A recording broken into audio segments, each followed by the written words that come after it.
So the Samsung Galaxy Watch 4 launched a full month ago, and I've had it strapped to my arm for a good chunk of that time, and I rather bloody like it. That's not the whole review though. I know a lot of you tend to bugger off at the 5-second mark, but yeah, please stick around. There's plenty more words coming right up about that Galaxy Watch 4. Some really good ones too. I think it even managed to get smorgasbord in there somewhere. The Samsung Galaxy Watch 4 is available now in the UK, and it starts at just 259 quid, which would make it a very respectably priced premium smartwatch and a strong rival to that Apple Watch as well, if it actually played nice with those damn dirty iPhones. However, much like myself, it's not really a massive fan of those Apple blowers, so it's Android or nothing, baby. So here's my full final review of the Samsung Galaxy Watch 4 1 month later. And for more on the latest and greatest tech, please do poke subscribe and ding that notifications bell. Cheers! Now first up, you can snaffle this version of the Galaxy Watch 4 in two different sizes, 40 or 44mm. This is the more compact 40mm version, rocking a 20mm strap, and as you can see there, it's perfectly suited to skinny, waif-like wrists such as my own. This has to be one of the most slender premium smartwatches out there, especially considering it's got that lovely rounded finish.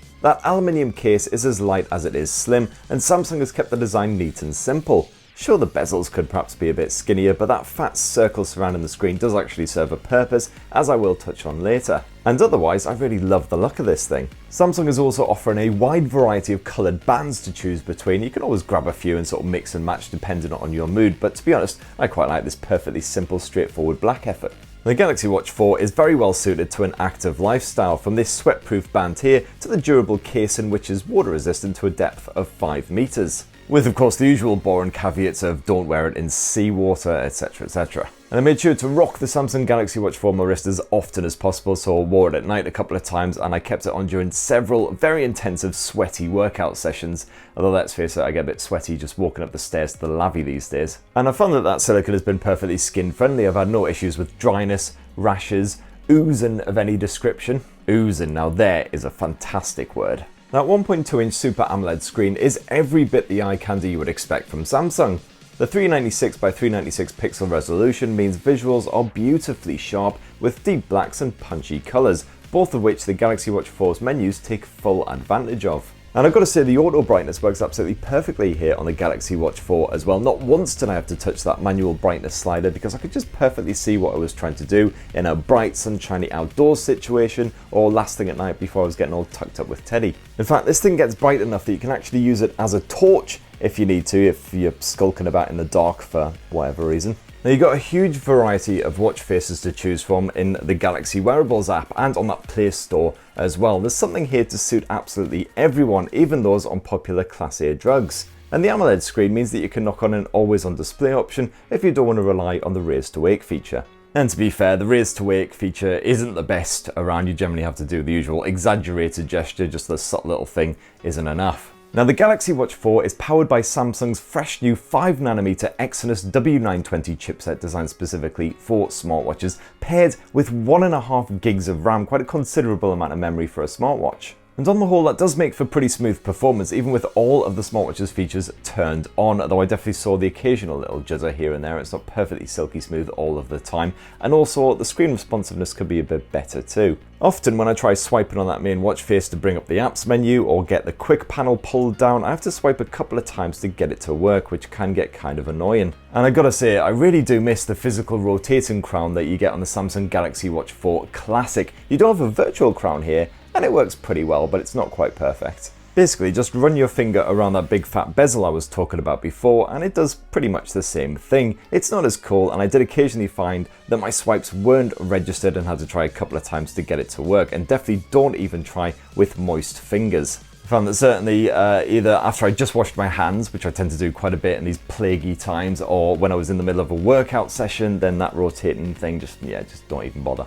Now the Galaxy Watch 4 is the first to sport a very unique bit of software. It's basically built as Wear OS powered by Samsung. And what this essentially boils down to is a Tizen-ified version of Google's Wear OS with a smorgasbord of Samsung tweaks. For instance, this thing comes preloaded with Samsung services like Samsung Pay and Samsung Health, but you can jump onto the Play Store and download alternatives like Google Pay if you prefer. That said, you can bring up Samsung Pay quickly and conveniently at any time just by long pressing that bottom button. And somewhat annoyingly, that can't be remapped to Google Pay or any other app. In the settings menu, the best you can manage is to map Google Pay to a double tap of that top button in order to also bring it up quickly without having to fiddle about in the apps menu. Our great mate Bixby can be called upon by holding down the home button or by saying hi if you've enabled voice control. And the Galaxy Watch 4's mic does a great job at understanding what I'm babbling about even after I've had a proper skinful. And if you prefer the Google Assistant, well, you'll once again be a bit miffed to learn that you can't replace Samsung's Bixby Assistant with the Google Assistant just yet, although apparently that is a feature that's going to be coming in a future update.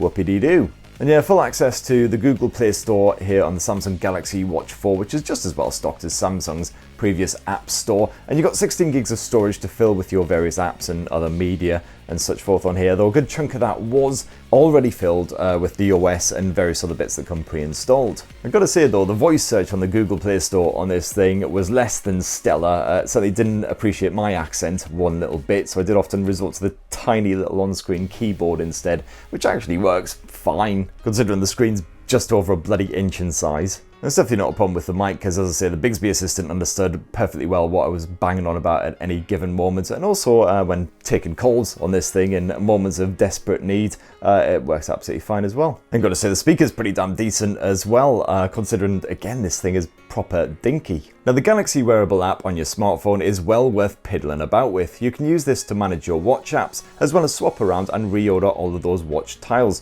which are basically widgets for any apps that you have installed on the watch. You can even mess around with the icon arrangement on your quick panel, so the ones that you use the most can appear on that first page. You can also change up the watch's settings via this app. You can browse that huge catalogue of watch faces, and there's also a very handy Find My Watch feature if you're prone to sort of leaving it about the place. Oh, and if you are using a Samsung smartphone as well, instead of just any other random Android blower, then you will find that your watch and your phone do communicate more effectively with proper syncing of stuff like your Do Not Disturb. I started using a Samsung smartphone with this watch. I've swapped to a couple of other different Androids in the meantime. I found that they still work absolutely fine together, as long as you download things like Samsung Health and all of your fitness tracking is synced up perfectly, for instance. And as usual, you've got over 100 different exercise types to choose from, covering pretty much any form of runny, jumpy, stretchy shiz that people do to firm up. Seriously, hang gliding, hula hooping, orienteering. I mean, is orienteering actually still a thing? People still ponce about in a forest with a map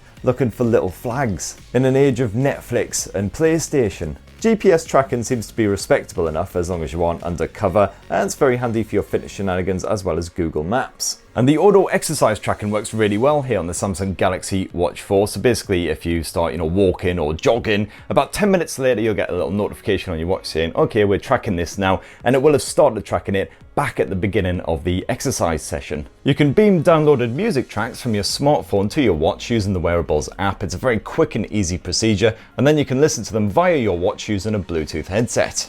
This all works exactly as you would hope and expect, with full media controls right there on your wrist. You can even select individual tracks to play. You can shuffle your playlist, whatever you want to do. And thanks to a hot bit of sensor action here on the Samsung, you can do all the usual stuff that you can do on a smartwatch, like track your heart rate 24/7. The only thing is that the ECG feature will only work if you've got a Samsung smartphone, because you need to actually download that app via Samsung's App Store. And one of the hot new features here on the Galaxy Watch 4 as well was the body composition tool, which is certainly interesting, if not exactly a game changer. The watch's bioactive sensor takes around 10 to 15 seconds to judge you, taking into consideration stuff like your current weight and height, before finally spaffing out a load of measurements including your skeletal muscle, your fat mass, your body water, BMI and BMR, which is your basal metabolic rate for those who prefer chip butties to tracking stats. Is any of it actually accurate? Well, buggered if I know, but you do get a visual readout showing if your stats are good or bad, including how they compare to your previous measurements to see if you're making progress.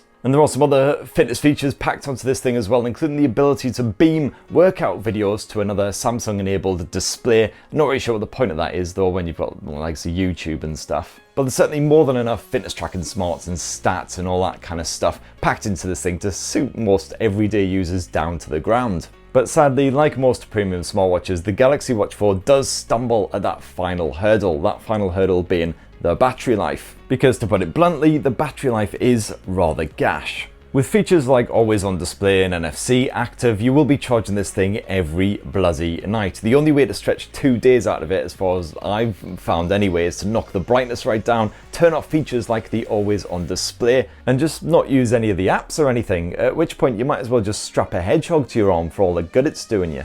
A hedgehog that can tell the time, of course, which actually would be pretty frickin' awesome. And if you want to fully recharge the Samsung Galaxy Watch 4 in an emergency type situation, well, it takes about 2 hours for a full recharge, so it's not like you can even just stick it on for 10 minutes, get, a half charge, get you through most of the day. That said, maybe the bigger Samsung smartwatch models will fare better in the battery life stakes. I'll certainly be testing out the Samsung Galaxy Watch 4 Classic Edition next, so I'll report back on that. And as a result of the crappy battery life, I rarely got a chance to test out the sleep tracking, which now comes with full snore detection abilities. The couple of nights where I did actually get around to wearing the Samsung Galaxy Watch 4 to bed, I did find it was fairly comfortable to wear, at least helped along by the fact that it's quite a compact design and everything, and the sleep tracking was reasonably accurate as well. And no, I definitely do not snore.